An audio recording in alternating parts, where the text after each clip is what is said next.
వారిని వినుమా, విశ్వసించుమా.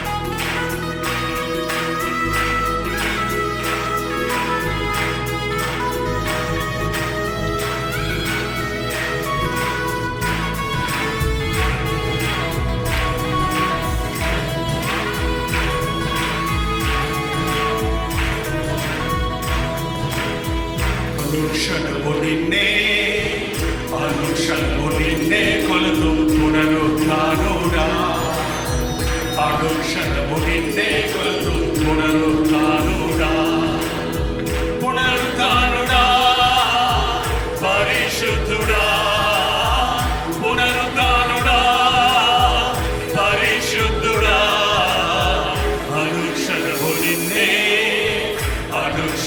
నిన్నే కొలుతూ పునరుత్థానుడా, అనుక్షణము నిన్నే కొలుతూ పునరుత్థానుడా. అధికారులైన, దేవదూతలైన, వస్త్రహీనతైన, ఉపద్రవమైన, కరువైన, ఖడ్గమైన, అనుక్షణము నిన్నే కొలుతూ పునరుత్థానుడా.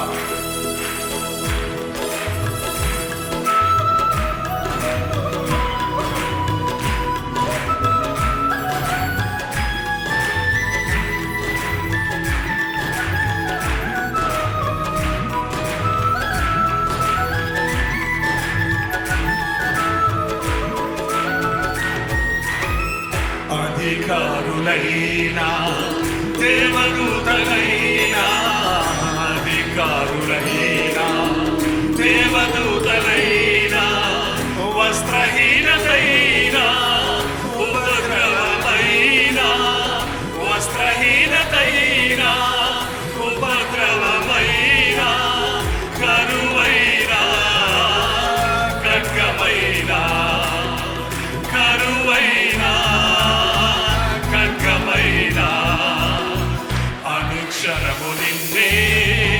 అనుక్షణము నిన్నే కొలుతూ పునరుత్థానుడా, అనుక్షణము నిన్నే కొలుతూ పునరుత్థానుడా.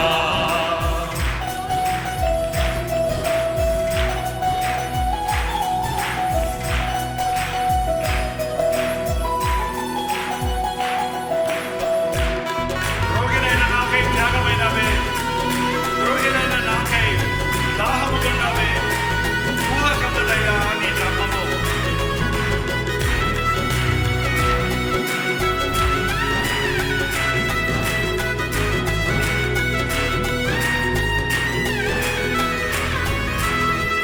రోగినైన నాకై త్యాగమైనవే, రోగినైన నాకై త్యాగమైనవే, ద్రోహినైన నాకై దాహముగొన్నావే, ద్రోహినైన నాకై దాహముగొన్నావే, ఊహకందనయ్యా నీ ధర్మము, ఊహకందనయ్యా నీ ధర్మము. అనుక్షణము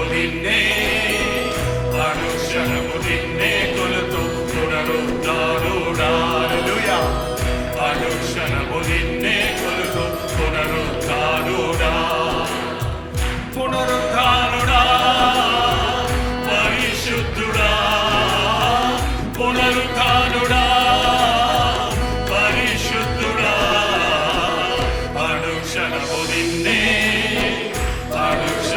నిన్నే కొలుతూ పునరుత్థానుడా, అనుక్షణము నిన్నే కొలుతూ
అనుక్షణము నిన్నే కొలుతూ పునరుద్ధానుడా అనుక్షణము నిన్నే కొలుతూ పునరుద్ధానుడా పునరుద్ధానుడా పరిశుద్ధుడా పునరుద్ధానుడా పరిశుద్ధుడా అనుక్షణము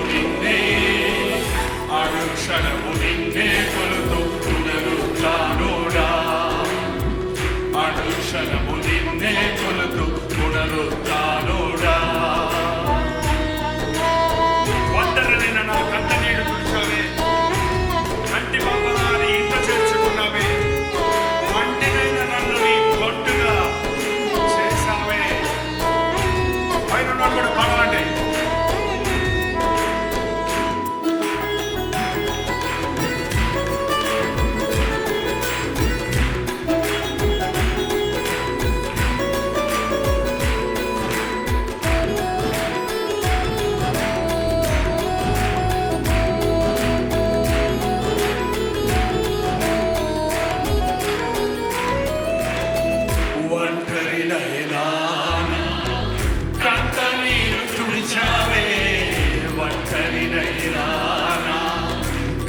నీరు తుడిచావే కంటి పాపలాని ఇంట చేర్చుకున్నావే కంటి పాపలాని ఇంట చేర్చుకున్నావే మట్టినైన నన్నుని బంటుగా చేశావే మట్టినైన నన్నుని బంటుగా చేశావే అనుక్షణము నిన్నే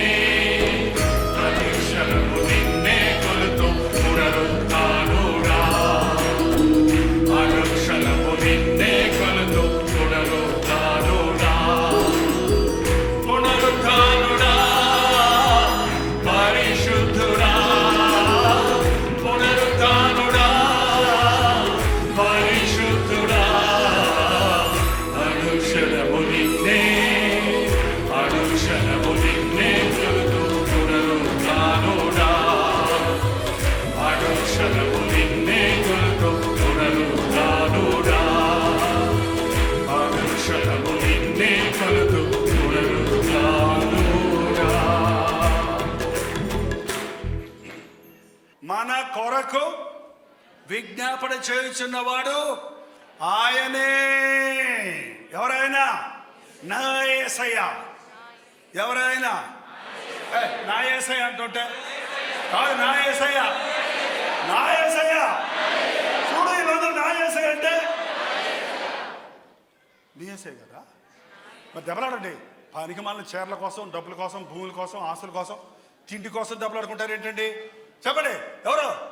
నా యేసయ్య, నా యేసయ్య, నా యేసయ్య ఎవడనుకుంటున్నావు? మృత్యువును జయించిన వాడు, పునరుద్ధానుడైన వాడు, తండ్రి కుడి పార్శ్వమున కూర్చున్నవాడు, నా కొరకు విజ్ఞాపన చేస్తున్నవాడు, తన సొంత కుమారునిచ్చిన దేవుడు. ఆయనతో పాటు నాకు సమస్తము ఎందుకు ఇవ్వడు? ఇస్తాడు. చివరి చరణం మాత్రం పాడుకుందాం అన్నవాళ్ళు హల్లెలూయా చెప్పండి. అంటే అంత పడద్దా? మీరు చెప్పరేమో, చివరి చరణం మాత్రం అంటారు ఏంటండి? మేము అంతా పాడాలనుకుంటుంటే ఏంటండి పాస్టర్ గారు మీరు అంతానో అంటారేమో అనుకుంటున్నాం. ఆ స్టేజ్కి మీరు ఎప్పుడు వస్తారో మేము అప్పుడు బాగుపడతామండి. పాస్టర్లు ఎప్పుడు బాగుపడతాం? పాస్టర్లకు బుద్ధి చెప్పే సంఘం కావాలి. కమాన్, బట్టల్లో కాదు ముఖంలో ఉండాలి కళ. నా ముఖం కళగా ఉందా అని పక్కవాళ్ళని చూసి అడగండి.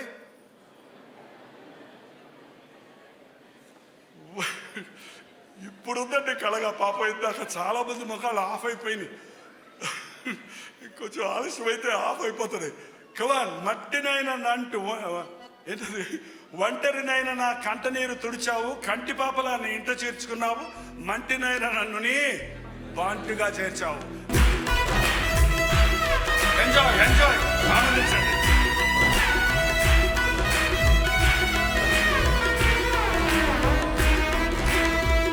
ఒంటరినైనా కంట నీరు తుడిచావే, ఒంటరినైనా కంట నీరు తుడిచావే, కంటి పాపలాని ఇంత చేర్చుకో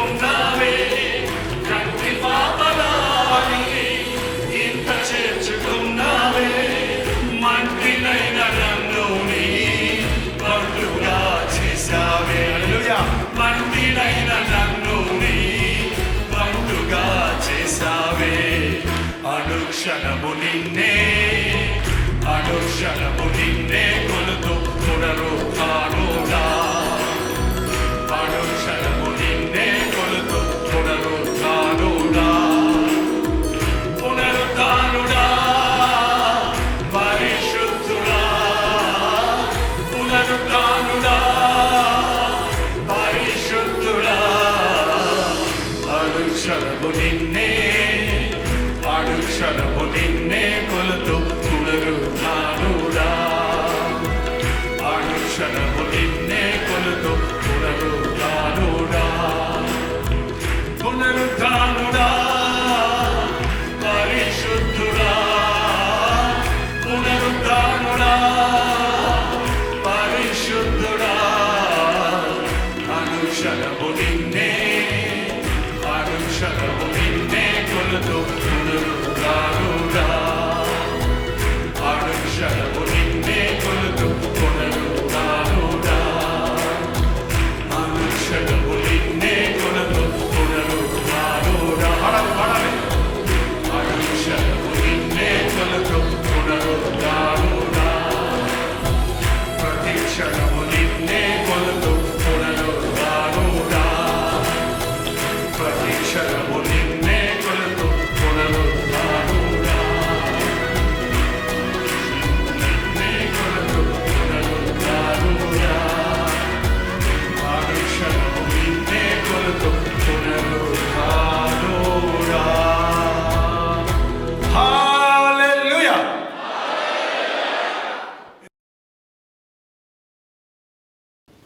లూకాసు వార్త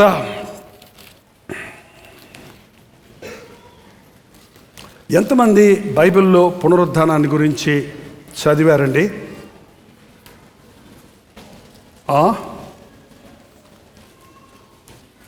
లూకాసు వార్త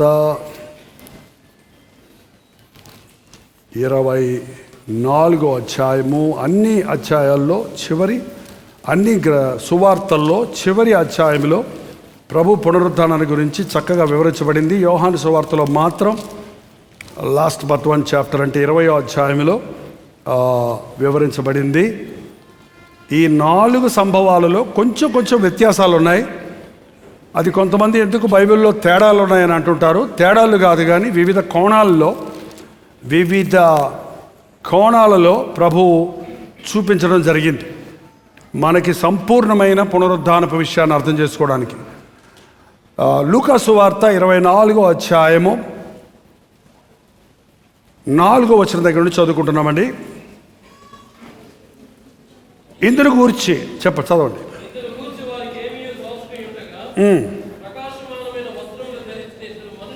ప్రకాశమానమైన వస్త్రములు ధరించిన 2 మనుషులు వారి యొద్ద నిలువబడిరి. వారు భయపడి నేలను మోపి ఉండగా, మీరు సజీవుడైన వారిని మృతులలో ఎందుకు వెతుకుచున్నారు? ఆయన ఇక్కడ లేడు, ఆయన లేచి ఉన్నాడు. సజీవుడైన వానిని మృతులలో మీరెందుకు వెతుకుచున్నారు? ఆయన ఇక్కడ లేడు, ఆయన లేచి ఉన్నాడు. బైబిల్ సరిగా అర్థం చేసుకోకుండా ఆ స్త్రీలు ఈ పునరుద్ధానపు రోజు సమాధులకు వెళ్ళారని, ఇవాళ చాలామంది క్రైస్తవులు పొద్దునే లేచి మందిరానికి రాకుండా ఎక్కడికి వెళ్తారు తెలుసా? సమాధులకి వెళ్తారు. వాళ్ళ అమ్మగారి సమాధో, నాన్నగారి సమాధో, వాళ్ళ భార్య సమాధో, భర్త సమాధికో సున్నం కొట్టి కొవ్వొత్తులు వెలిగించి వస్తారండి. అక్కర్లేదు. సమాధులు పగిలే రోజు, సమాధుల్లో ఉన్నవారు లేపబడే రోజు ఒకటి ఉంది. మన దేవుడు సమాధుల దొడ్డులో లేడు. పాపం ఈ స్త్రీలకు తెలియక పొద్దున్నే లేచి పరిగెత్తుకుంటూ వెళ్ళారు. వెళ్ళి ప్రభువుకు సుగంధ ద్రవ్యాలు పోయాలని ఏంటంటో ఆశలు పడ్డారు. కానీ అక్కడ ఆ రాయి దొర్లించబడి ఉంది. ఇంకో సువార్తలో దేవదూతలు ఉంది. ఇక్కడ మనుషులను ఉంది అంటే అందుకే కొంచెం తేడాలు ఉన్నా మీరు కంగారు పడకండి. కొంతమందికి మనుషుల్లా కనపడ్డారు, కొంతమందికి దేవదూతల్లా కనపడ్డారు. ఎప్పుడు కూడా అంటే దేవుడు ఆ అనవసరమైన వాటిని ఫోకస్ చేయడం, అక్కడ ఎవరు అనేది ముఖ్యం కాదు. ఇప్పుడు ఈ కెమెరాస్ తీసేవాళ్ళు ఒక వ్యక్తిని హైలైట్ చేసి వెనకాల ఉన్న వాళ్ళని బ్లర్ చేస్తారు, అంటే వాళ్ళు సరిగా మసకగా కనబడతారు. ఎందుకంటే ఆ మనిషి హైలైట్ అవ్వాలి. ఇక్కడ యేసు ప్రభువు ముఖ్యం, మనకి దేవదూతలు ముఖ్యం కాదు. దేవదూతలను పూజించేవాళ్ళు, దేవతలను పూజించేవాళ్ళు బోల్డ్ మంది ఉన్నారు. కాబట్టి అది ఎవరనేది స్పష్టం లేదు. కానీ అక్కడ ఒక మంచి వర్తమానం ఇవ్వబడింది. సజీవుడైన వానిని మీరేలా మృతులలో వెతుకుచున్నారు, ఆయన ఇక్కడ లేడు, ఆయన లేచి ఉన్నాడు. యేసుక్రీస్తుతో సాటి అయిన వాడు మరెవరూ లేరు. ముఖ్యంగా మనం ఈ మాట మన మనసులో ముద్రించుకోవాలండి. నా దేవునితో సాటి అయిన వాడు మరెవరూ, మరణాన్ని జయించిన వీరుడు ధీరుడు మరొకడు లేనే లేడు. నా కోసం సమాధి చేయబడిన ప్రభువు మృత్యుంజయుడై లేచాడు, మృతులలో నుండి లేచాడు అన్న సంగతి మనం జ్ఞాపకం చేసుకోవాలండి.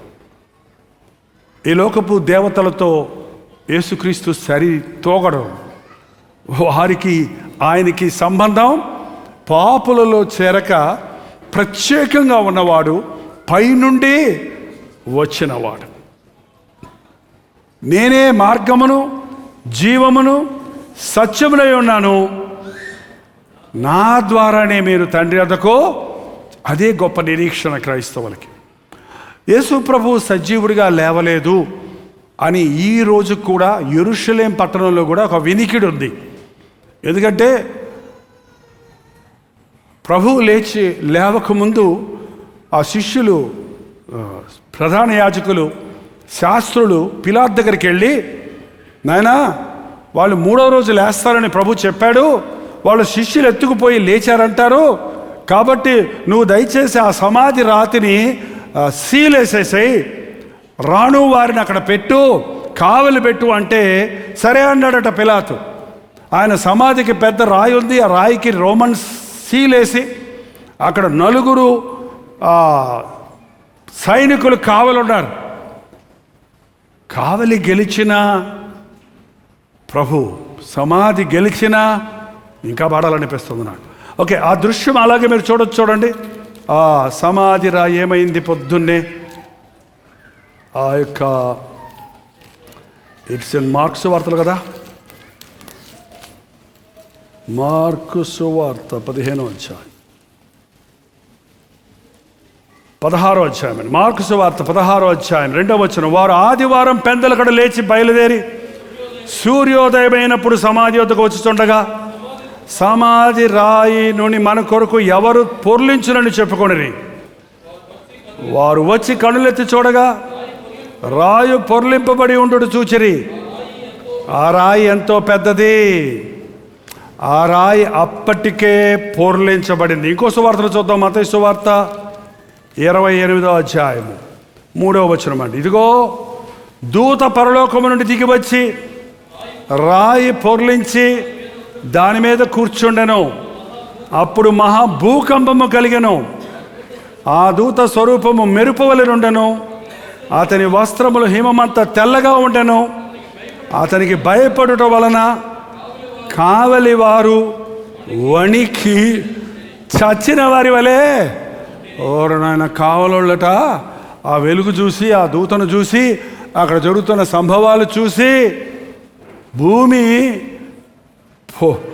భూకంపం కలిగింది. ప్రభు సెలవులో వెరగాడుతున్నప్పుడు, మా సమాప్తమైనని చెప్పినప్పుడు భూకంపం వచ్చింది. ఇప్పుడు ఆయన సజీవుడిగా సమాధిలో నుండి లేస్తూ ఉన్నప్పుడు భూమి అదిరిందంటండి, భూమి కదిలింది. ఏంటో మనుషుడి గుండెలు మాత్రం కదలటలా. యేసు సజీవుడనే మాట చెప్పినప్పుడైనా మనకి ఆ యొక్క స్పందన కలగటం లేదు. నా దేవుడు సజీవుడు అన్నప్పుడు మనకి ఆ యొక్క గ్రహింపు కలగటం లేదు.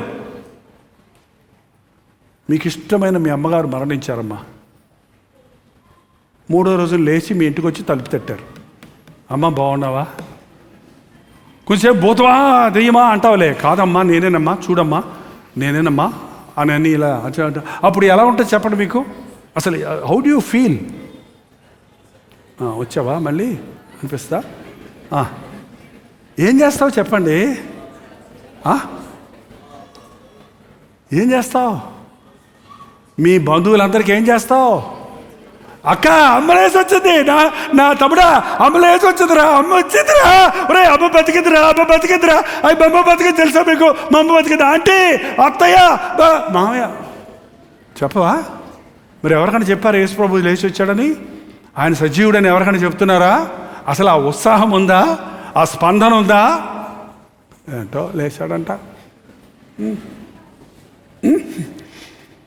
ఎస్, మృతులైన వారు మొదట, మనం కూడా లేస్తామండి, ప్రభు లేవడమే కాదు. యోబు అన్నాడు ఒక చక్కటి మాట, నా విమోచకుడు సజీవుడని. అసలు యోబు చూడలేదు, సిలువని గురించిన వాక్యం వినలేదు, సిలువని గురించిన పాటలు వినలేదు, సిలువ సంగతి ఆయనకి తెలియదు. యోబు గ్రంథం అంటే చాలా పురాతన గ్రంథం. ఆది కాండము, యోబు గ్రంథము ఒకసారి రాయబడిన గ్రంథాలు. ఆ ప్రారంభ దినాలలోనే దేవుని యందు భయభక్తులు కలిగిన యోబు, చెడుతనమును విసర్జించిన యోబు, దేవుని యందు విశ్వాసం ఉంచిన యోబు, చూడకముందే నమ్మిన యోబు ఏమన్నాడు? శరీరములో రోగం వచ్చిన, ఆస్తంతా పాడిపోయిన, కన్నబిడ్డలందరూ చచ్చిపోయినా, అన్ని విధాల శ్రమల పాలైన నా విమోచకుడు సజీవుడని నేను ఎరుగుదును. ఒకసారి చదువుదామండి, యోబు గ్రంథంలోకి వెళ్దాం. 19వ అధ్యాయము 20వ వచనం. అయితే నా విమోచకుడు సజీవుడనియు, తరువాత ఆయన భూమి మీద నిలుచుననియు. ఏంటంటే నా విమోచకుడు సజీవుడనియు. ఎట్లా తెలిసింది దానికి? నా రక్షకుడు. 19వ అధ్యాయం 24వ వచనం, 25వ వచనం. యోబు గ్రంథం 19:25. నా విమోచకుడు సజీవుడనియు, తరువాత ఆయన భూమి మీద నిలుచుననియు ఆయన రెండవ రాకడ కూడా గుర్తుపెట్టాడు. నా విమోచకుడు సజీవుడు, ఆయన మళ్ళీ భూలోకానికి. హల్లెలూయా. పునరుద్ధానంతో ఆగిపోదండి మన సువార్త. యేసుక్రీస్తు సజీవుడై మరణాన్ని జయించి పరలోకంలో దేవుని కుడిపార్శ్వన కూర్చొని మన కొరకు విజ్ఞాపన చేస్తున్నాడు.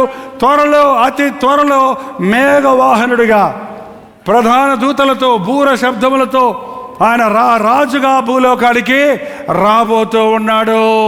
ఇది నమ్మరు, అది నమ్మరు, దీనికి ఉత్సాహం లేదు, దానికి సిద్ధపాటు లేదు. కానీ యోబు ఏమీ తెలియకపోయినా నమ్మాడు, విశ్వాసంతో గుర్తించాడు. నా విమోచకుడు, నా రక్షకుడు.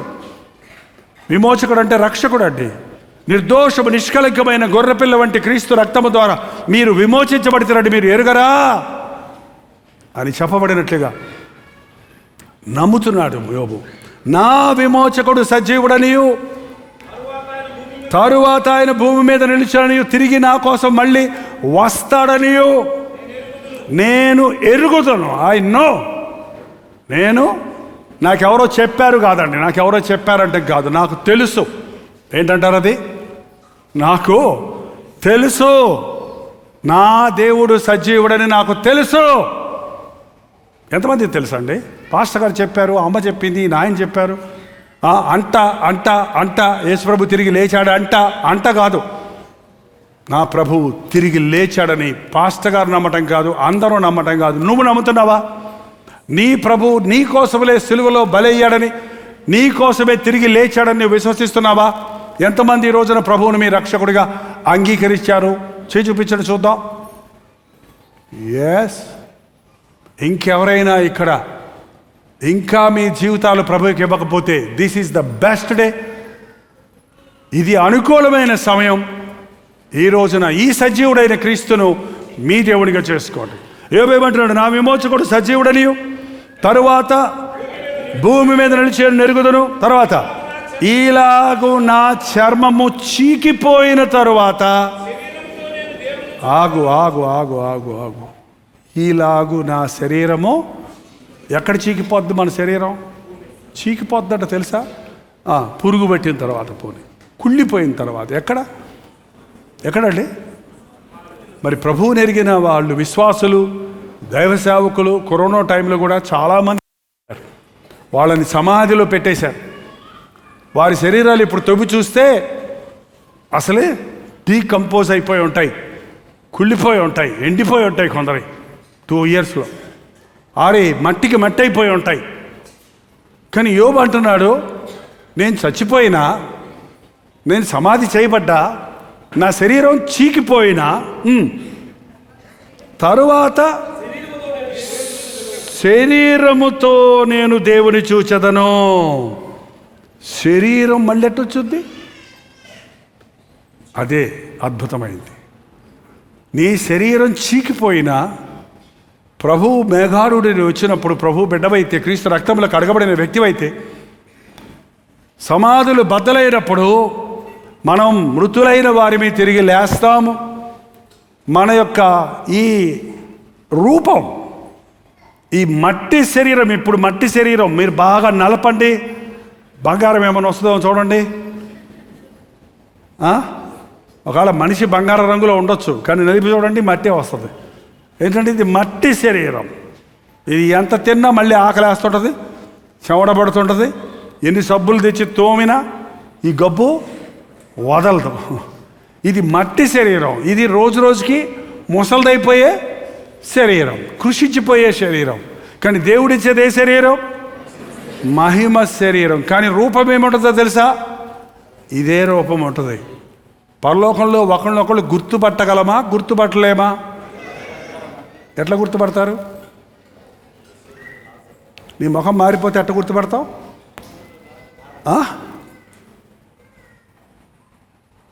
పరలోకం గురించి చెప్పాలంటే మనకి సాయంకాలం అయిపోద్దండి. మీరు వెళ్ళిపోవాలంటారు కదా. పరలోకము నాకు అంతు పడతలేదండి. అది మీరు ఎప్పుడన్నా ఏదన్నా ఒక పెద్ద ఎగ్జిబిషన్ కానీ లేకపోతే ఏదైనా విహారయాత్రకి ఎక్కడికి వెళ్ళి ఎక్కి ఎక్కి ఎక్కి ఎక్కి ఇంకెంత ఉందంటే ఇంకా చాలా ఉందంటే అబ్బో ఇదంతా నాకు అర్థమే కావటం లేదంటాను. చూసారు? అలాగా ఒక USA వెళ్ళినోడు ఆ ఊరంతా దేశమంతా తిరిగి వచ్చిన వాడికి అర్థం కాదు ఇంకెంత ఉందో అక్కడని. కానీ పరలోకము మనం అనుకున్నట్టుగా ఐశ్వర్య మహల్ అంత ఉంటుంది అనుకుంటున్నారా? ఏంటండి ఏదో ఒక చిన్న భవంతి అనుకుంటున్నారా? అక్కడ అద్భుతమైనటువంటి ప్రభు అన్నాడు, నేను వెళ్ళి నేనుండు స్థలములో మీరును ఉండలాగున మీ కొరకు నేను నివాసములు సిద్ధపరిచి మళ్ళీ వచ్చి నేను మిమ్మల్ని అని చెప్పి ఎన్ని సంవత్సరాలు అయింది? 2020 సంవత్సరాల నుంచి కడుతున్నాడంట మన ఇల్లు ప్రభు. అక్కడ ఎట్లుంటుందంటారు? మీరు 2 సంవత్సరాలు కట్టిన ఇల్లు ఎంత బాగుంటే 2020 సంవత్సరాల నుంచి ఇదేమన్నా స్మార్ట్ సిటీయా? మన దేశంలో స్మార్ట్ సిటీలు కట్టేస్తామన్నారు. 5 ఏళ్ళు 7 ఏళ్ళు అయిపోయినాయి. ఎక్కడ కట్టంటే ఏం కనపడలా. పెట్రోల్ ఛార్జీలు మాత్రం పెరిగిపోయినాయి అంతే. ఏంటి స్మార్ట్ సిటీ అంటే? పెట్రోల్ రేట్లు స్మార్ట్గా పైకి వెళ్ళిపోతాయి అన్నమాట. కందిపప్పు రేటు పెరిగిపోద్ది, బియ్యం రేటు పెరిగిపోద్ది, అది స్మార్ట్గా పెరిగిపోతుంది అంతే పైకి. అంతేగాని అందరికీ సమభావం ఇస్తాము, అందరినీ అది చేస్తాం ఇది చేస్తాం అన్నది ఎక్కడుంది? ధనవంతులు అయిపోతున్నారు, పేదోళ్ళు అయిపోతున్నారు. ఈ లోకము అన్యాయ రాజ్యం. అందుకే ప్రభు అన్నాడు, నా రాజ్యం ఈ లోక సంబంధమైంది కాదు, అది సమాధాన రాజ్యము, అది శాశ్వతమైన రాజ్యము. నా రాజ్యంలో కన్నీరు లేదు, దుఃఖము లేదు, ఆకలి లేదు, దాహము లేదు.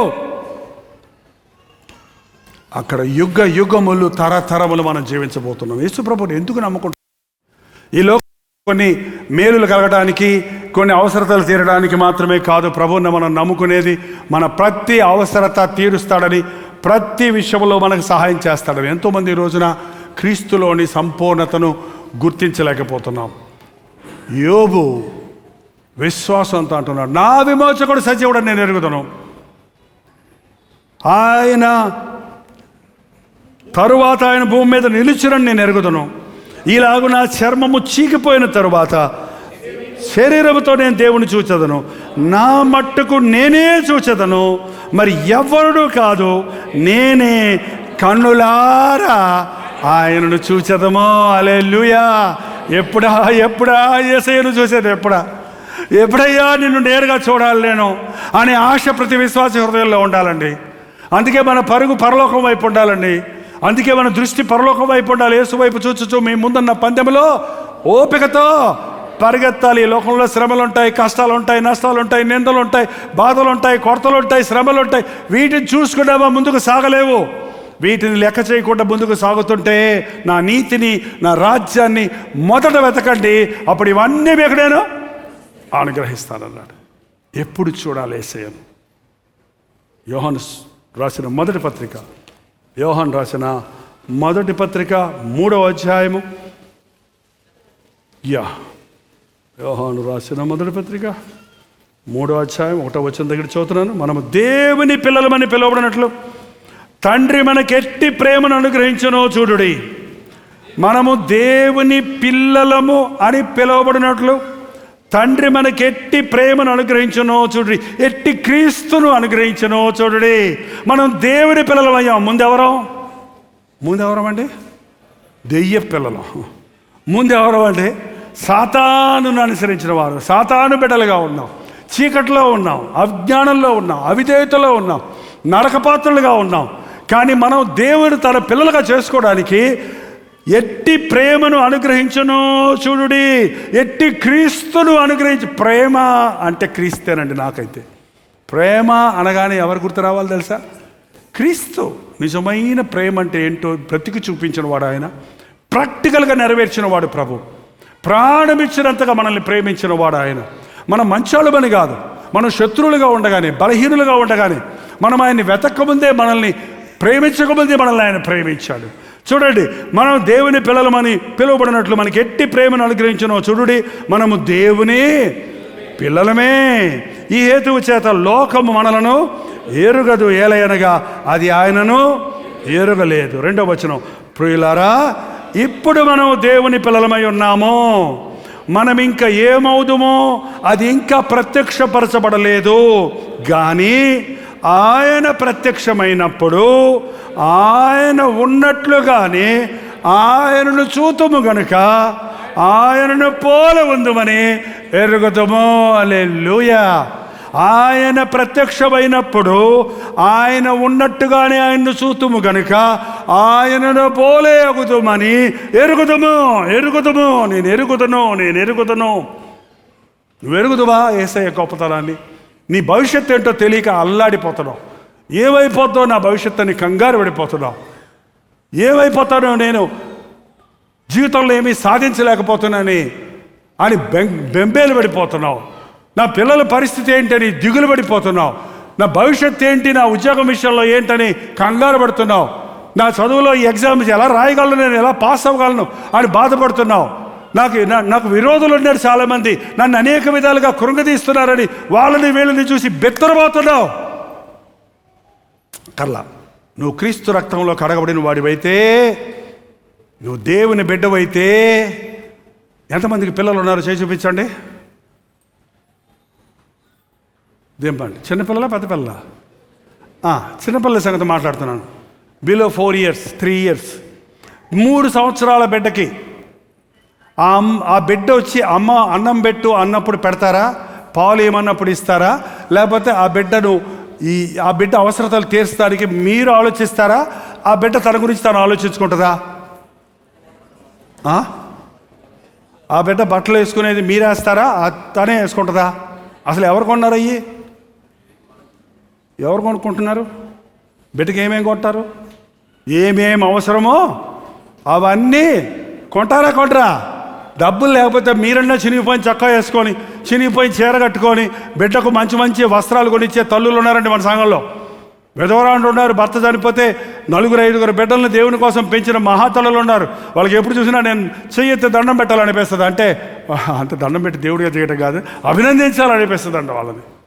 త్యాగంతో పెంచారు. మరి ఒక తల్లికే అంత ప్రేమ ఉంటే మన పరమ తండ్రికి, పరమ తల్లిగా ఈ లోకానికి వచ్చిన ప్రభువుకి మన పట్ల ఎంత ప్రేమ ఉంటుంది? మనల్ని ఎంతగా ఆయన పట్టించుకుంటాడు? మన ప్రతి అవసరత ఆయన తీర్చడా? ప్రతి భయం నుండి తప్పించడా? నీ పిల్లకు చలి ఇవ్వకుండా నువ్వు దుప్పటి కప్పుతున్నావు కదా, నీ బిడ్డకు ఆకలి వేయకుండా నువ్వు ఆహారం పెడుతున్నావు కదా, నీ బిడ్డ దర్జాగా ఉండాలని ఆ బిడ్డ అవసరతలు నువ్వు తీరుస్తున్నావు కదా. మరి నువ్వు దేవుని పిల్లవైతే, దేవుని బిడ్డవైతే దేవుడు నీ అవసరతలన్నీ చూడడా? చూస్తాడు అని చెప్పండి. దీని గురించి ఆలోచిస్తారు. అప్పచెప్పకండి, మీరే చెప్తారు, మళ్ళీ మీరే పట్టుకుంటారు, మమ్మల్ని అంటారు. నిజం చెప్పండి, చూడరా?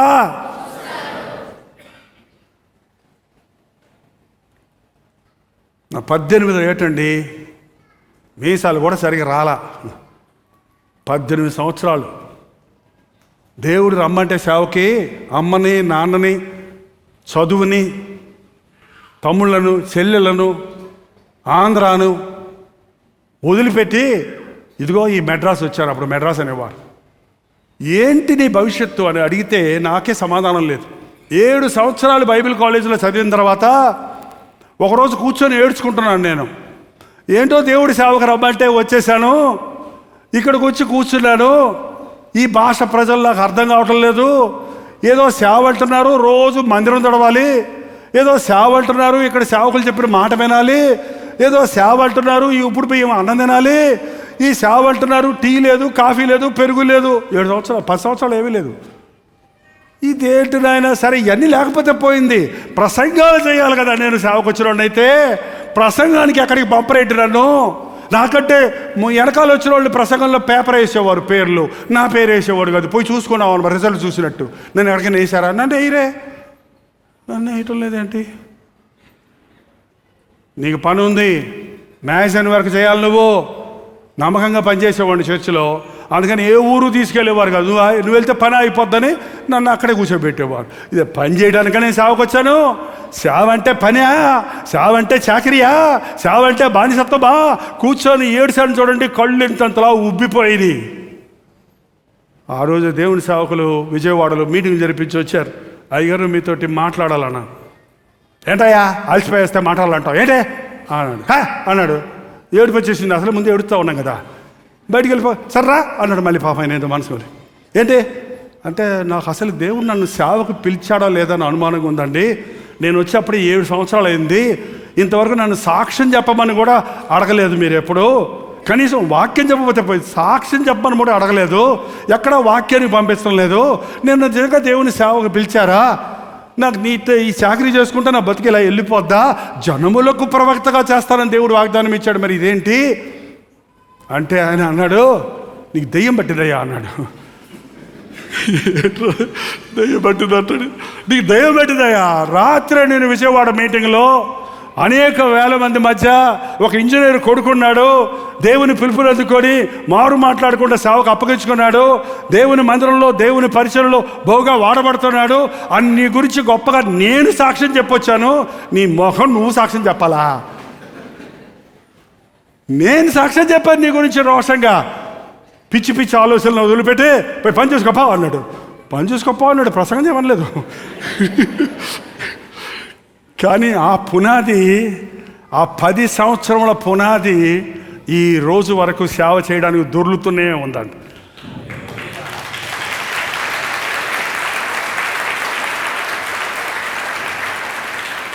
నాన్నగారికి ఉత్తరం రాశా, నాన్న సేవకులు నన్ను బాధ పెట్టేస్తున్నారు, నేను ఇంటికి వచ్చేస్తాను, వేరే ఏదన్నా ఎక్కడన్నా సేవ చేసుకుంటాను అని ఉత్తరం రాస్తే అన్నారు. నాయనా, మా నాన్న విశ్వాసి కాబట్టి సేవకులు బాధ పెట్టారు అనకు, దేవుడు అనుమతించాడు అని నమ్ము. నీ శ్రమలు నీ మేలు కొరకే, యోసేపుని గుర్తు చేసుకో అని ఆయన ఉత్తరాలు రాస్తాడు. వాడు ఫోన్లు లేవండి అప్పుడు. యోసేపుడు తప్పుడు ఆయన రాకో, వెనక్కి తిరగకో, సేవకి వెళ్ళావు, ముందుకెళ్ళమన్నాడు. అంతే. 30 సంవత్సరాల వయసు వచ్చినప్పుడు యోసేపు ఎలాగూ బయటకు వచ్చి వివాహం చేసి ఎలాగో ఐగుప్తు ప్రధానంగా వచ్చాడో అప్పటి నుంచి కల్వరీ ఎవాంజలికల్ ఫెలోషిప్ ప్రారంభమైందండి. ఇప్పటి వరకు ఇది జైపాల్ ఫౌండేషన్ అనండి, ఇంకోటనండి దొర్లుకుంటూ వెళ్ళిపోతుంది. తన సొంత కుమారుని ఇచ్చిన దేవుడు ఆయనతో కూడా మన సమస్తమును మనకు ఎందుకు ఇవ్వడు? ఎందుకు దిగులు, ఎందుకు భయం, ఎందుకు భవిష్యత్తు గురించిన ఆలోచన? నీ భవిష్యత్తు ఆయన చేతుల్లో ఉంది. నువ్వు ఆయన్ని నమ్ము. నీ దేవుడు చనిపోయినోడు కాదు. మార్టిన్ లూథర్ ఒకరోజు బైబిల్ చదువుకుంటుంటే ఆయన ఏడుపు ముఖంతో బాధగా ఉన్నాడంటే, ఏదో సమస్యలు ఎక్కువైంది. సేవకులకి మాకు చాలా సమస్యలు ఉంటాయి. సొంత సమస్యలు కాదండి, సంఘ సమస్యలు ఉంటాయి, విశ్వాసాల సమస్యలు ఉంటాయి. సో కొన్నిసార్లు డిస్కరేజ్మెంట్ వస్తుంటుంది. నాకు కూడా ఇప్పుడు కూడా ఆయన ఏదో దుఃఖంగా ఉన్నాడు. ఇవన్నీ అలాగా ఈ టీవీ బిల్లు కట్టాలి, అలాగా ఇది అలాగా, ఇప్పుడు ఏమో ఆలోచించుకుంటుంటాం. అలాగ దుఃఖంగా ఉంటే ఆయన భార్య అన్నానికి రమ్మంటే అన్న వదిలే అన్నాడంట. ఆమె ఏం చేసిందంటే ఒక నల్ల గౌన్ వేసుకొని వచ్చిందంట. ఇతర దేశాల్లో ఎవరైనా నల్ల డ్రెస్ వేసుకున్నారంటే అర్థం ఏంటంటే ఎవరో చచ్చిపోయారని. మన దేశంలో చచ్చిపోయిన వాళ్ళ దగ్గర కూడా తెల్ల బట్టలు వేసుకెళ్తారు, అదేందో అర్థం కాదు. కానీ ఇతర దేశాల్లో చనిపోతే నల్ల బట్టలు వేసుకెళ్తారు సమాధి కార్యక్రమానికి. సో నల్ల గౌన్ వేసుకొని వచ్చి ఎదురుగుండా నిలబడిందంట. అసలే బాధలో ఉన్నట్టు చూసి ఎవడు తెచ్చాడు అన్నాడట. ఉన్న బాధలు కాక మళ్ళీ ఎవరు తెచ్చాడు మళ్ళీ ప్రాణానికి అని ఆమెను ఎవరు తెచ్చారు అంటే ఆమె క్వైట్గా దేవుడు చచ్చిపోయాడు అందట. నీకన్నా బుద్ధి ఉందా బుద్ధి లేదా? దేవుడు చచ్చిపోయాడు అంటావేంటి? మరి ఏంటండి ఆ ఏడుపు ఏంటి, ఆ ముఖం ఏంటి, ఆ దుఃఖం ఏంటి? 3 రోజుల నుంచి మూలుగుతున్నారేంటి? దేవుడు చచ్చిపోయాడా? ఆయన ఉన్నాడు కదా మీ భారాలన్నీ తీర్చేవాడు, ఆయన ఉన్నాడు కదా మిమ్మల్ని మీ అవసరతలన్నీ తీర్చేవాడు, ఆయన ఉన్నాడు కదా మీ సమస్యలన్నీ పరిష్కరించేవాడని భార్య చెబితే అప్పుడు అయ్యగారికి వెలిగి అవును కదా అని చెప్పి ఇద్దరు కలిసి మోకరించి ప్రార్థన. మనం చాలాసార్లు అనుకుంటాం దేవుడు చచ్చిపోలేదు, దేవుడు లీవ్లో లేడు. ఏంటండి అధికారిని కలవడానికి వెళ్తే అయ్యగారు లీవ్లో ఉన్నాడు, క్యాంపులో ఉన్నాడు. కానీ యేసుప్రభు క్యాంపులకు వెళ్ళడు, లీవ్లో లేడు. నిన్ను కాపాడువాడు, కుణుకడు, నిద్రపోడు.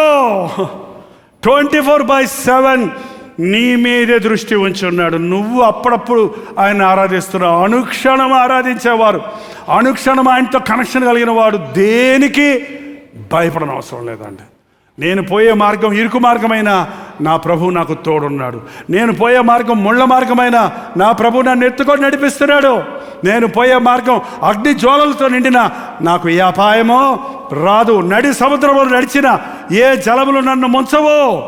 అది బైబిల్లోని సారం, అది క్రైస్తవ భక్తి. పునరుద్ధానుడైన క్రీస్తు మరొకసారి సర్వాధికారిగా ఉన్నాడని, శక్తి కలిగిన వాడిగా ఉన్నాడని ఈ రోజును మీరు నమ్మితే మీ జీవితంలో ఇక దిగులు, భయము, నిరుత్సాహానికి చోటు ఈ ఆయుధాలు సాతాను ఉపయోగిస్తాడు. బట్ జయించండి యేసునామంలో. అందుకే యేసునామంలో మనకేముంది? జయముంది. నీ శ్రమలు, నీ కష్టాలు, నీ నిందలు, నీ వెళ్ళే క్రికెట్ వేస్లో నువ్వు అనేక రకాలుగా నిన్ను మనుషులు ఇబ్బందుల్లో పెడతారు, నిన్ను ఇరుకుల్లో పెడతారు, నిన్ను మోసం చేస్తారు, నీకు అపకారం చేస్తారు. నువ్వు వాళ్ళని చూస్తే కృంగిపోతావు, నువ్వు వాళ్ళలాగా తయారైపోతావు. నువ్వు చూడాల్సింది ఎవరిని? ప్రభువుని చూడాలి. నా విమోచకుడు సజీవుడు, నా ప్రతి అవసరం తీరుస్తాడు. ఎట్టి ప్రేమను మనకు అనుగ్రహించాడు దేవుడు. చూడండి, క్రీస్తుని తన అద్వితీయ కుమారుని మనకి ఈ లోకంలోని పంపించాడు. ఆయన తన ప్రాణాన్ని మనకు అనుగ్రహించాడు. ప్రియులారా, మనం ఏమవుతామో అది ఇంకనూ ప్రత్యక్షపరచబడలేదు. కానీ ఆయన ప్రత్యక్షమైనప్పుడు ఆయన ఉన్నట్టు కానీ ఆయనను చూతుము కనుక ఆయన ఉన్నట్టు కానీ ఆయన ఎట్లా ఉన్నాడో ఇప్పుడు ఎవరికి తెలియదండి. యేసుప్రభు బొమ్మలు వేసేదంతా నిజం కాదు. యేసుప్రభు పిక్చర్స్, ఈ మూవీ యాక్టర్స్ యాక్ట్ చేసే యాక్షన్స్ చూడకండి దయచేసి. అయ్యే ఆ ప్యాషన్ ఆఫ్ క్రైస్ట్కో ఇంకేవో కొన్ని ఉన్నాయి, అవి పెట్టుకొని దండం పెట్టుకుంటున్నారు. అక్కర్లేదండి. ఏ యాక్టర్ కూడా యేసు ప్రభులాగా నటించి చూపించలేడు. అవన్నీ ఊరికే మనం కొంచెం ఒప్పేసరంతా ఒక ఊహకు అందటానికేమో కానీ ఆయన పొందిన వేదన, ఆయన పొందిన శ్రమ ఎవడి లోకంలో మరొకటి పొందలేడండి. ఆయన ఎట్లున్నాడో మనకి ఇప్పుడు తెలియదు, మనకు తెలియదు. ఆయన శరీర రీతిగా ఉన్నప్పుడు కూడా ఎవరు పిక్చర్స్ తీయలేదు, ఫోటోలు తీయలేదు. తీసుంటే భలే ఉండేదేమో కానీ తీయలేదు. కొంతమంది చిత్రకారులు మాత్రం ఆయన్ని చిత్రించారు కొన్ని పిక్చర్స్లో. మైకల్ యాంజలో లాంటి చిత్రకారులు, అది హిస్టోరియన్స్ రాసినటువంటి హిస్టరీ చదివి హిస్టరీ రాస్తారు కదండి. ఇంతకుముందు లేనప్పుడు ఏమవుతుంది? ఈ నవలు రాసేవారు చూడండి, ఆమె సన్నగా ఉన్నది, ఆమె జడ పొడుగ్గా ఉన్నది, ఆమె ముక్కు తిప్పలంగా ఉన్నది అని రాస్తారు చూసారా? అట్లాగా ఆ రోజుల్లో వాళ్ళు రాసేవారు. అలాగా ఆయన యేసుప్రభుడి గురించి నజరేతు వాడని ఒక ఆయన ఉన్నాడు. ఆయన 6 అడుగులు ఎత్తున్నాడు, ఆయనకు గిరజాల జొత్తు ఉంది, ఆయన నీలిరంగు కళ్ళు ఉన్నాయి, ఆయనకు విశాలమైన నుదురుంది అనేదో రాశారంట. అది చూసి దాన్ని బట్టి చిత్రించారు కొంతమంది చిత్రాలు, కానీ అవి సంపూర్ణమైనవి కావు. ఆయన ఎలా ఉన్నాడో ఇప్పుడు మనకు తెలియదు.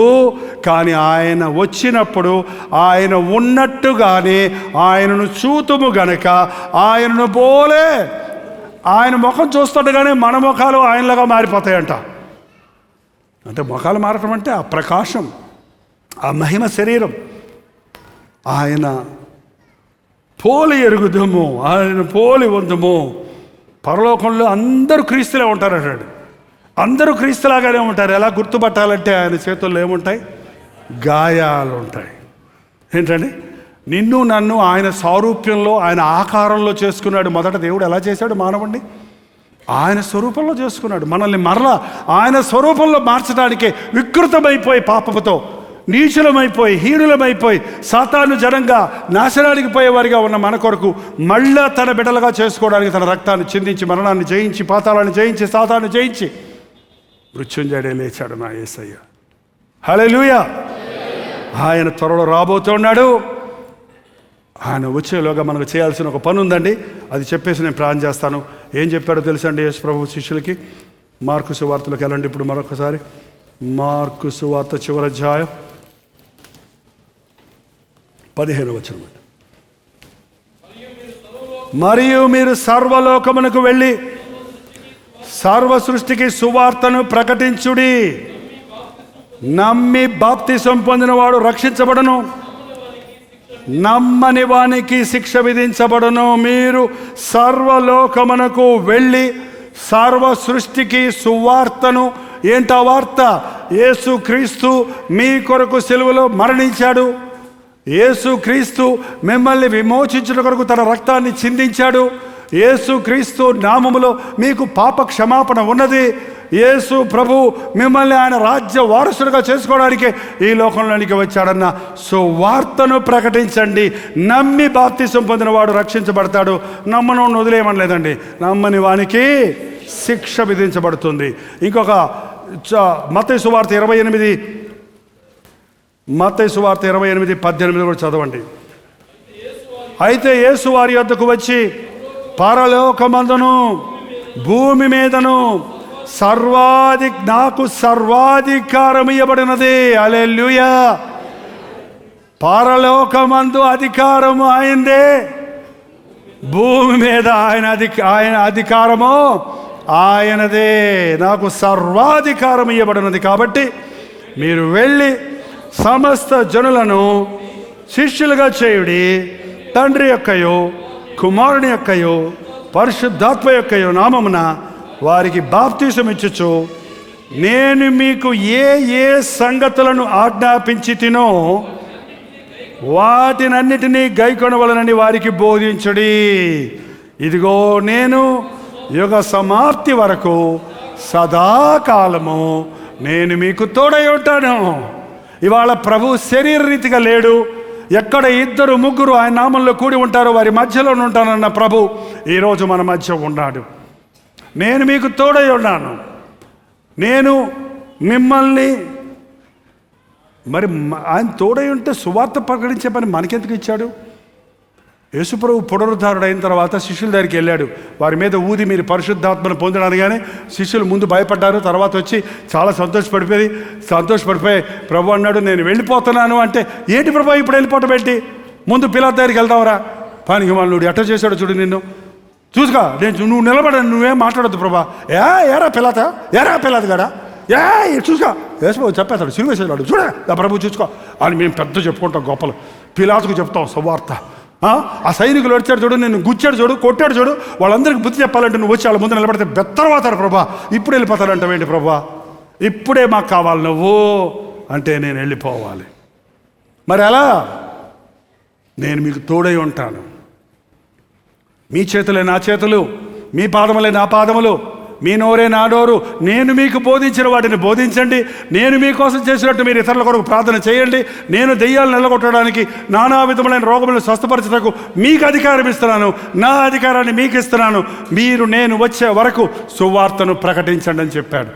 ఈరోజు క్రీస్తు చెప్పిన పనిలో మనం పాలిభాగస్తులుగా ఉండాలి. మీరు ఉద్యోగాలు చేసుకోండి, మీరు వ్యాపారం చేసుకోండి. మరి ఎంతసేపు? కొద్ది సమయం, కొన్ని గంటలు దేవునికి. వ్యాపారంలో కూడా దేవుని మహింపరచవచ్చు, ఉద్యోగంలో కూడా దేవుని మహింపరచవచ్చు, నీ స్టడీస్లో కూడా దేవుని మహింపరచవచ్చు. నువ్వు ఏ స్థానంలో ఉన్నావో ఆ స్థానంలో దేవుని సాక్ష్యం అని గుర్తించాలి. ఒక బాధ్యత ఉంది బాప్తిసం పొందిన వారికి. నమ్మి బాప్తిసం పొందిన ప్రతి ఒక్కరూ సువార్తను ప్రకటించాలి. ఏ ఏ సంగతులు ప్రభు చెప్పాడో వాటిని మనం ఇతరులకు చెప్పాలి. ఇదిగో యుగ సమాప్తి వరకు నేను మీకు తోడై ఉందును. వెళ్ళండి, సేవకు వెళ్ళండి, తినటానికి కాదు, సువార్త చెప్పడానికి వెళ్ళండి. ఒక్క ప్రశ్న సీరియస్గా అడుగుతున్నానండి. ఎంతమందికి మీలో దేవుని సేవకు పిలుపు ఉంది? Be sincere. చేయి చూపించాలి. మీకు ఈ రోజున మరొక మాట క్లిస్టర్ క్లియర్గా చెప్తున్నానండి. సేవకు పిలుపు ఉండటం ఒక విషయం, సేవకు సమర్పించుకోవడం మరొక విషయం. ఎప్పుడు ఎక్కడ ఎలాంటి సేవ చేయాలి అన్నది అతి ప్రాముఖ్యమైన విషయం. చాలామంది సేవకు పిలుపు ఉందని చెప్పి సొంత సేవలు స్టార్ట్ చేస్తున్నారు, సొంత మార్గంలో వెళ్ళిపోతున్నారు. 30 సంవత్సరాలు వచ్చే వరకు 10 సంవత్సరాలు దేవుని సేవకుల కింద అణిగి మోకాళ్ళ మీద నేర్చుకుని ఏమి జరుగుతుందో ఏ సేవో అర్థం కాని పరిస్థితుల్లో అప్పటి వరకు నేను చేసిన సేవలన్నీ వదిలిపెట్టి, ఇక్కడ మెడ్రాసులో సేవలు వదిలిపెట్టి, అక్కడ నీలగిరి సేవలు వదిలిపెట్టి, రెడీ చేసుకున్న పరిచర్యలను వదిలిపెట్టి, ఎవరో తెలియని, ఎవరికి నేను తెలియని, ఏ వసతులు లేని ఆ కాపువరమైన ఊరెళ్ళి సేవ చేయమంటే నాకు అర్థం కాల. కానీ ఇప్పుడు వెనక్కి తిరిగి చూసుకుంటే ఇదన్నీ దేవుని ప్రణాళికలో ఉన్న స్కెచ్ చేసేటప్పుడు ఒక మనిషి బొమ్మ ఏమన్నప్పుడు 4 చుక్కలు ఎక్కడ 4 చుక్కలు ఎక్కడ ఇట్లా పెడతాడు, మనకు తెలియదు ఏంట్రా అని. ఏంటో నా ముఖం ఏమంటే ఏంటో గీతలు కాస్తున్నాం అంటాడు. కానీ ఈ గీత ఆ గీత ఈ గీత కలుపుతాడు. అన్నీ కలిపేటప్పుడు ఒక చక్కటి రూపం వస్తుంది. అలాగే దేవుడి ప్రణాళిక అలాగ ఉంటుంది. ఎందుకు చేస్తున్నామో తెలియదు, అది ఎందుకు చేస్తామో తెలియదు, ఎందుకు చేయమన్నాడో తెలియదు. కానీ అన్నీ ఒక సంపూర్ణమైన పరిచర్యను తీసుకురావడం చేస్తున్నాడు. సో ఈరోజు పిలుపున్న వారు లేచి నిలబడ్డారు. దేవుని స్తోత్రం. ఈరోజు దేవుడు నన్ను కూడా సర్వ సృష్టికి వెళ్ళి సృష్టికి సువార్తను చెప్పమన్న వారిలో దేవుడు నన్ను కూడా కోరుకుంటున్నాను అన్నవాడు ఎవరన్నా ఉంటే మీరు నిలబడరని నాకు తెలుసు. మిమ్మల్ని నిలబడనివ్వదు. ఆల్రెడీ సైతాను మీ భుజం మీద చెయ్యేసి కూర్చుంది. నిలబడతావేమో అని చెప్పి అట్ట పట్టుకొని ఉందన్నమాట. కొంతమందికి లోపల ఆశ ఉంది అనుతున్నారు. మీరు వంగాలంటే ఒకటేనండి, వంగాలంటే మోకాళ్ళ మీద పడాలి. పడదామా? ఈ ప్రార్థనలో చేసుకుందాం. ప్రతి ఒక్కరూ ఒక నిర్ణయం చేసుకుందాం. ప్రభువుకు మనల్ని సమర్పించుకుందాం.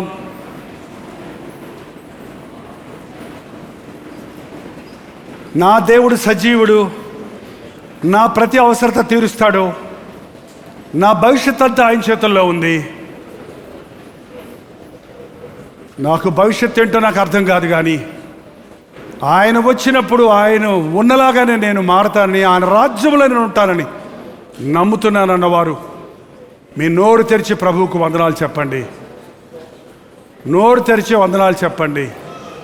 మంటినైనా నన్ను నీ బంటుగా చేసుకోవాలని అయ్యా నా కొరకు సెలవులో యాగమయ్యావు. నా మరణాన్ని మింగేసి నా మరణమును నీవు పొంది నాకు విజయం ఇచ్చింది ఎందుక? నా పనికి మాలిన చేతులు నీ పరిశుద్ధమైన హస్తాలుగా మార్చడానిక?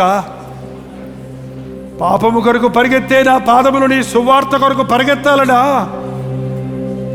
పాపపు ఆలోచనలతో నిండిన నా హృదయాన్ని దైవ చిత్తానుసారమైన ప్రణాళికలతో నింపాలనా? ఈరోజు నీ చిత్తము నాకు తెలియజేయ్యా.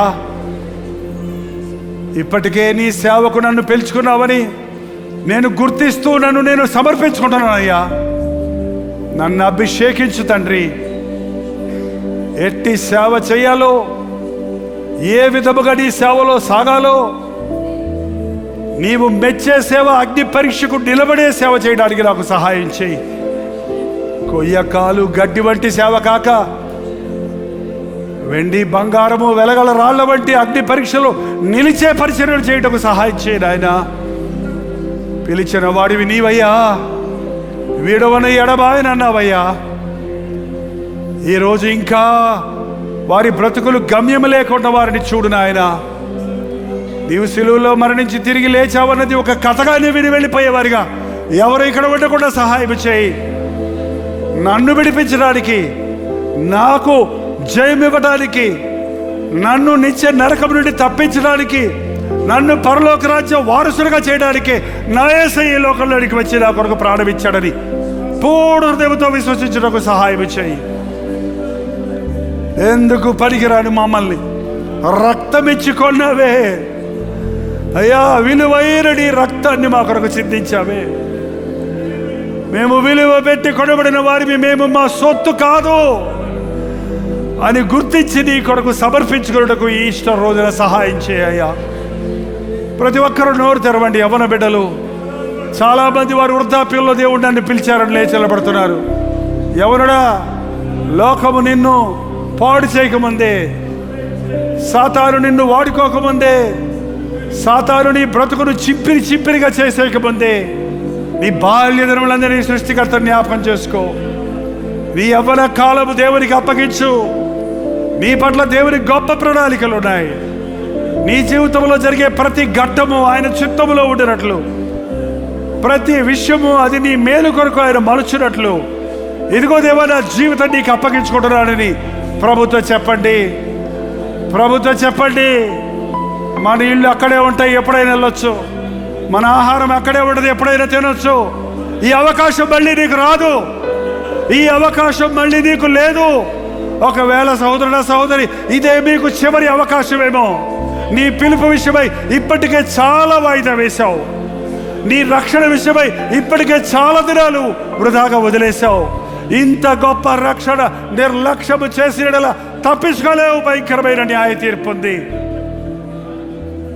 ఆ అజ్ఞాన కాలములో దేవుడు చూచి చూడనట్లు ఊరుకున్నాడు. కానీ ఇప్పుడైతే అందరూ అంతటా మారు మనసు పొందవల్లని మనుషులకు ఆయన ఆజ్ఞాపిస్తున్నాడు. ఎవరుడా, నువ్వు మారు మనసు పొందావా? నీ శరీరేచ్ఛల నుంచి నీకు విడుదల దొరికిందా? నీ జీవిత గమ్యాన్ని నీ వెరిగావా? లేకపోతే ఇదిగో నీ స్థానంలో నీ కొరకు మరణించి నీ మరణాన్ని మింగేసి నిన్ను దీవించడానికి మృత్యుంజయుడైన క్రీస్తు నీ ఎదుట ఆత్మస్వరూపిగా నిలబడి ఉన్నాడు. ఇప్పుడైనా ఆయనకు నీ జీవితాన్ని ఇవ్వా. ఇప్పుడైనా నమ్మవా ఆయన్ని? ఇప్పుడు కూడా నమ్మవా? తోమలాగా ఇప్పుడు కూడా నమ్మవా? అయ్యో, నువ్వు నమ్మకపోతే, నువ్వు ఆయన చూడాలనుకుంటే అడుగు. తోమా కోసం మళ్ళీ వచ్చాడు. తోమా, ఇటు చూడు, నీ వ్రేలు నా గాయాల్లో పెట్టి చూడయ్యా. నేను మృత్యుంజయుడు అని గుర్తు తెలుసుకో. నా దేవా, నా ప్రభువా అని మోకాళ్ళ మీద పడ్డ తోమా, నన్ను క్షమించయ్యని నన్ను అనుమానించానని మదన పడుతున్నాయోమా తోమాతో ప్రభు అంటున్నాడు, చూచి నమ్మిన వారి కంటే చూడక నమ్మిన వారు ధన్యులు. చూడక్కర్లేదండి, గాలి మనకు కనబడదు, అనేక విషయాలు మనకు అర్థం కావు, కానీ నమ్ముతున్నామే. దేవుని విషయం వచ్చినప్పటికీ రుజువులు కావాలంటే అడుగు. అవిశ్వాసిగా ఉండకు. ఈరోజు దేవునితో అటో ఇటో తేల్చుకో. ఎవరిక్కడి నుంచి వెళ్ళొద్దండి బయటికి.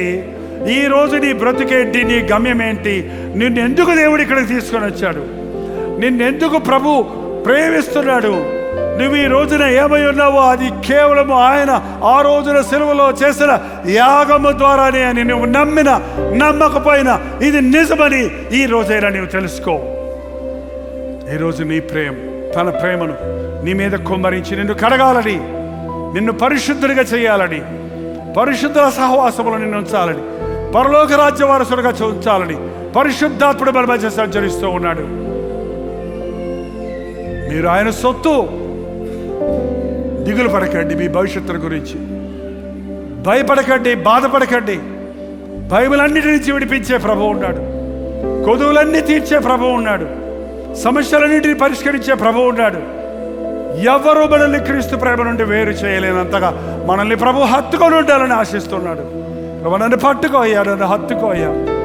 ఈ లోకంలో పరిశుద్ధంగా బ్రతకలేకపోతున్నానయ్యా. ఈ లోకంలో నీ కోసం బ్రతకాలని ఆశ ఉంది కానీ భయపడిపోతున్నానయ్యా. ఈ లోకంలో నీ కోసం జీవించాలని కోరిక ఉంది కానీ నేను చేయలేకపోతున్నానయ్యా. చెప్పండి, పోనీ నీ బలహీనత ప్రభుని తోసేసేవాడు కాదు ఆయన, బలహీనుల్ని బలపరిచేవాడు ఆయన. నోరు తెరవండి. ఇంకా నీ పాపాల నుంచి విడుదల లేకపోతే ఇప్పుడే చెప్పండి ప్రభుతోటి. ప్రతి ఒక్కరు మోకరించండి. దేవుడి సన్నిధి బలముగా మన మంచి పనిచేస్తుంది. పరిశుద్ధాత్మను దుఃఖపరచకండి. దేవుడిని ఒప్పిస్తుంటే నోరు మెదపకుండా ఉండొద్దు. దేవుడినితో మాట్లాడుతుంటే అనాలోచనగా ఉండొద్దు. ఇది ఒట్టి ఈస్టర్ కాదు, ఇది గొప్ప ఈస్టర్ నీ జీవితంలో. ఇది గొప్ప పునరుద్ధానపు దినము, ఇది గొప్ప నూతనమైన జీవితము, ఇది కొత్త జీవితానికి ప్రారంభం. ఇవాళ పాతది సమాధిలో వదిలేశావు, పాతది బాప్తిసపు నీళ్ళల్లో వదిలేశావు. నీవు క్రీస్తునందు మృత్యుంజడమై లేచావు. నీళ్ళల్లో పాతవాడు పాతి పెట్టబడ్డాడు. క్రీస్తు స్వభావంతో నువ్వు బాప్తిసం పొందావు. తమ్ముడా, సహోదరుడి, సహోదరా, బాప్తిసం పొందిన వాళ్ళు మీ పట్ల దేవుని ప్రణాళికను అడగండి. పరిశుద్ధాత్మని అభిషేకం కోరండి. ప్రభు చిత్తంలో నడవండి. ఇంకా బాప్తిసాలు తీసుకొని వారు ఉంటే ఈరోజు ఒక తీర్మానం చేయండి. నోరు తెరిచి ప్రతి ఒక్కరు ప్రార్థన చేద్దాం. కొద్ది నిమిషాల్లో నేను ముగించేస్తున్నాను. ఇది చాలా గొప్ప అవకాశం. ఇది చివరి అవకాశం. మరొక ప్రత్యేకమైన ఇటువంటి అవకాశం నీకు దొరకదేమో. నిన్నే హెచ్చరిస్తున్నాడు యవనస్తుడా, నిన్నే హెచ్చరిస్తున్నాడు యవనస్తురాలా. నీ జీవితాన్ని ప్రభుకి అప్పగించు.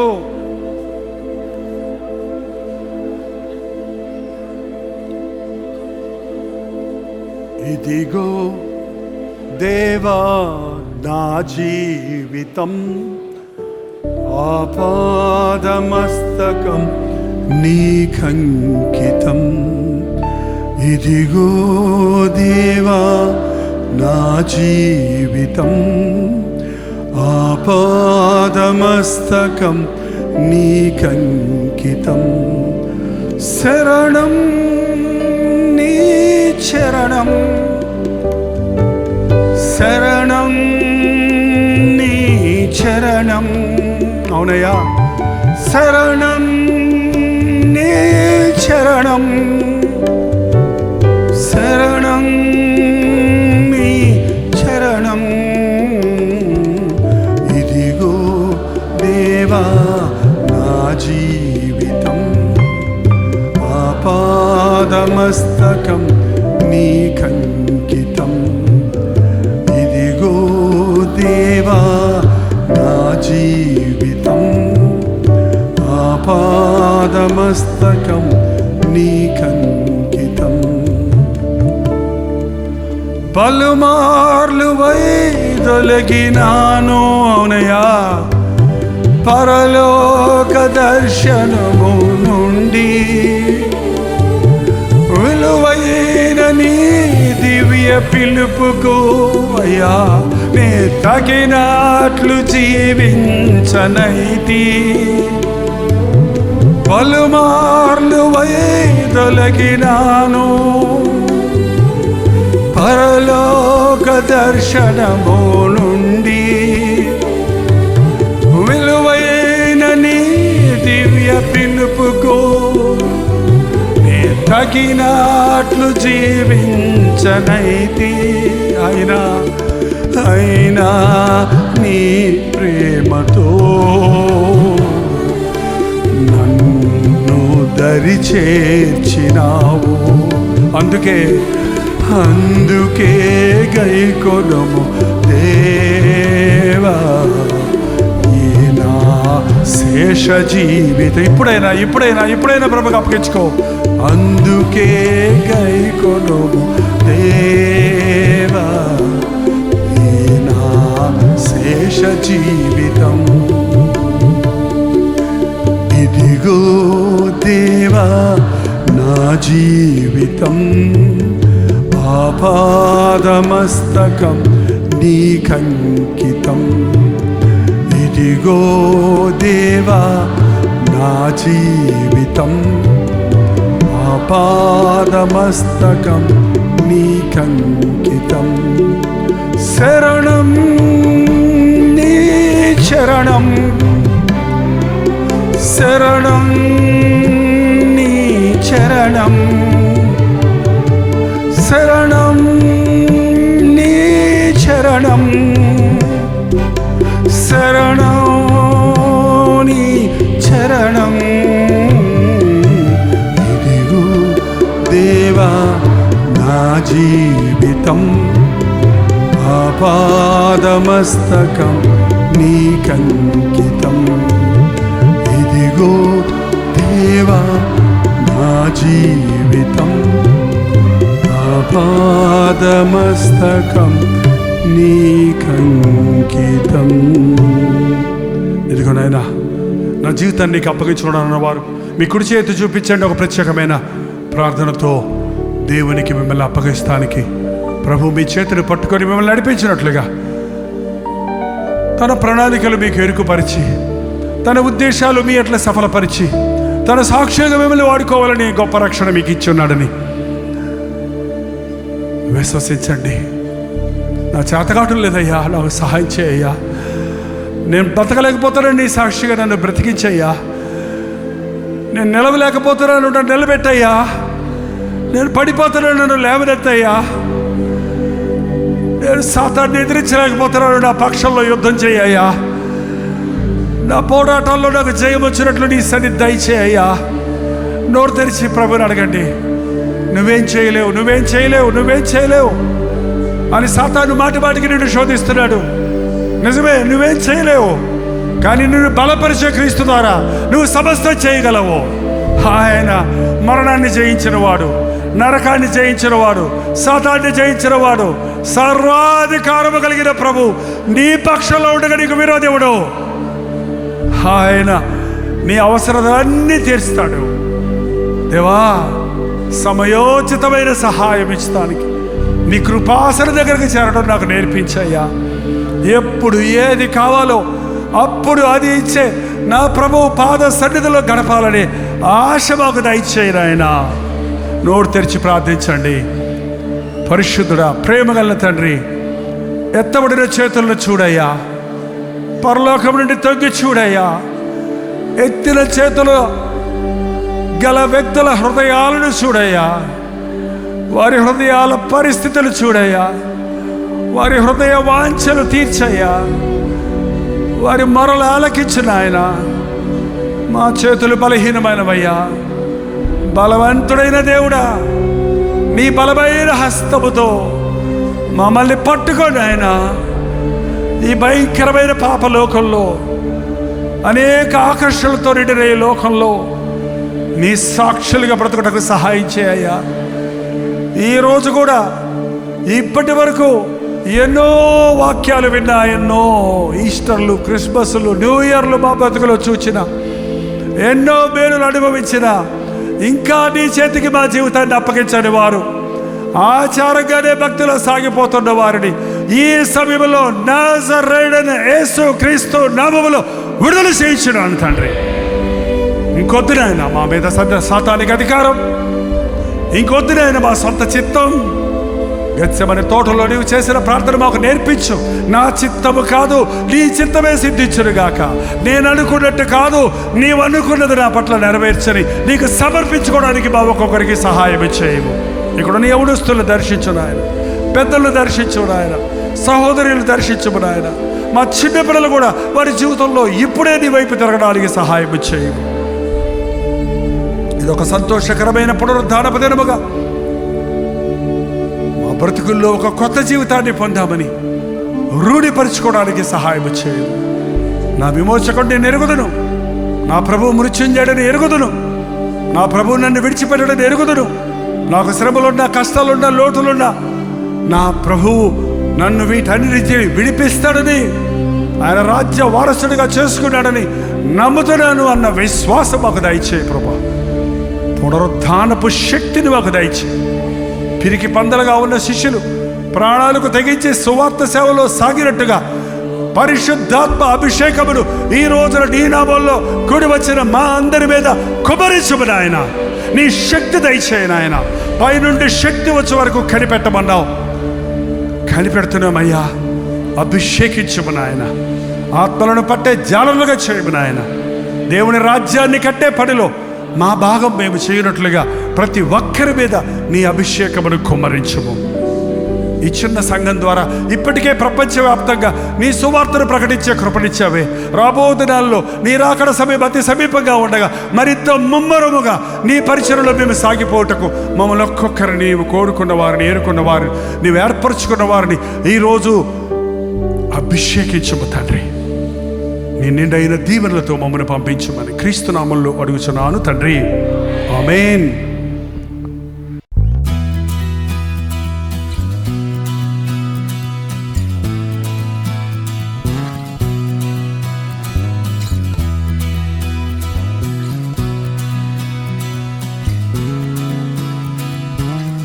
హల్లెలూయా. ముంబై పరిసర ప్రాంతాల్లో ఉన్న వారికి శుభవార్త. ప్రభు చిత్తమైతే మే 1వ తారీఖు ఒక ప్రత్యేకమైన గెట్ టుగెదర్ మీటింగ్ను మీ కొరకు ఏర్పాటు చేస్తున్నాం. కేవలం సాయంత్రం 6 గంటల నుంచి 10 గంటల వరకు జరిగే ఈ ఒక్క మీటింగ్కి ఖచ్చితంగా మీరు హాజరవుతారని, ముఖాముఖిగా మిమ్మల్ని చూడడానికి, వ్యక్తిగతంగా మీకు ప్రార్థించడానికి, దేవుడిచ్చిన సందేశాన్ని మీకు అందించడానికి చెన్నై నుంచి మేము ముంబై వస్తున్నాం. రండి, ఈ గెట్ టుగెదర్ మీటింగ్లో పాల్గొని దైవాశీస్సులు పొందండి. చిరునామా గమనించండి: morning star English school, సయాన్, Dharavi, Mumbai. ఇంకా విషయమై మీకు వివరాలు కావాలంటే 8939393939 నెంబర్ మీరు కాల్ చేయండి, లేక వాట్సాప్ మెసేజ్ పెట్టండి, లింక్ మీకు పంపిస్తాం. రండి, మీ స్నేహితులతో, బంధువులతో రండి. ప్రత్యేకంగా ప్రార్థిద్దాం. ప్రభు సన్నిధిలో మన వ్యక్తిగత భారముల కొరకు, అనేకుల కొరకు విజ్ఞాపన చేద్దాం.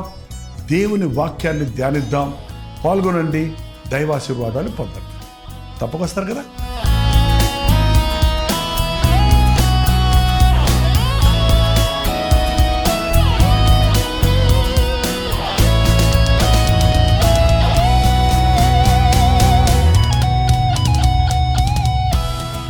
నేను స్తోత్రం. మీరు విన్న వర్తమానం మీకు ఆశీర్వాదకరంగా ఉంటే, మీ ప్రార్థన అవసరాలు, భారాలు ఉంటే 954041 నెంబర్కి ఇప్పుడే ఒక టెక్స్ట్ లేక వాయిస్ మెసేజ్ ద్వారా వాట్సాప్ పంపించండి. మీ వాట్సాప్లన్నీ పరిశీలించి మేము ప్రార్థిస్తున్నాం. ప్రభు అద్భుతంగా మనకు జవాబులు ఇస్తున్నాం. మీరు ఇతర దేశాల్లో ఉంటే 91001008 నెంబర్కి మీ ప్రార్థన అవసరాలు పంపించండి. ఉచితమైతే రేపు ఉదయం 7 గంటలకు అనుదిన ధ్యానంలో మళ్ళీ కలుసుకుందాం. అంతవరకు దేవుని మహాకృప మీకు తోడేడు దాకా.